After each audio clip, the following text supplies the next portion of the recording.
Hello, welcome to another radio and television station, and I'm Country. Here comes the local news. On April 21st, Deputy Prime Minister Phạm Minh chaired a national online conference to implement a national target program on building new rural areas and a national target program on sustainable poverty reduction in the period of 2021 to 2025. Up to now, the countries have more than 5,700 out of 8,200 communes meeting the new rural standards. Over 600 city communes meet the newly improved rural standards, and 71 communes meet the new model rural standards. By 2025, the country strives to have at least 80% of communes meet the new rural standards, about 40% of communes meet the newly enhanced rural standards, and at least 10% meet the new model rural standards. The Deputy Prime Minister asserted that up to now, 3 national target programs include socio-economic development in ethnic minority and mountainous areas, the National Target Program on building new rural areas, and the National Target Program on sustainable poverty reduction have completed the policy institution. The central government also plans to allocate capital, request the steering committees at all levels in locality to study and immediately put them into practice.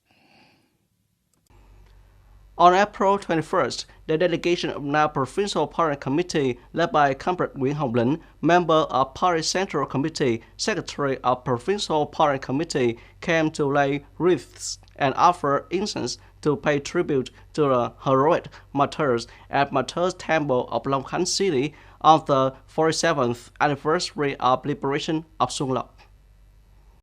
On April 21st, 1975, after 12 days and nights of tenacious fighting, our troops opened the street of Xuân Lộc, the enemy eastern defense line, great momentum for our army to liberate Saigon, unify the country. During that tough war, 5,386 officers, soldiers, and sons from all over the country rest in peace here. They spread gratitude and remember the merits of martyrs who sacrificed for the fatherland, the party, the government, and the people of the province. Long Khánh City has built a martyr temple of the city with spacious and beautiful landscape. Besides expressing gratitude, this is also a place to educate the revolutionary tradition of nations for today and tomorrow's generations. After offering incense, Comrade Nguyễn Hồng Lĩnh and members of the delegation participated in planting souvenir trees in the garden on the side of the temple, contributing to create more beautiful green color for the temple area. According to the Ministry of Labor and Social Affairs and the International Labour Organization (ILO), after 10 years of implementing the Resolution Number 15, the work of Social Security Policy Care has made remarkable achievements. The policy successes have helped ensure Social Security for nearly 100 million people, secure jobs for more than 54 million people of working age, and maintain a low unemployment rate of 2 to 3% over the entire period. People's incomes increased by 30 to 40% in 10 years, reaching an average of $4,000 per person per year. At the same time, Vietnam achieved the United Nations Millennium Development Goals on poverty reduction 10 years ahead of time, and is considered by the international community as a model in the fight against poverty. On April 21st, the United States announced an additional $800 million on military aid to Ukraine. Denmark and Spain have pledged to send large quantities of weapons to Ukraine, while Germany has left open the possibility of sending heavy weapons.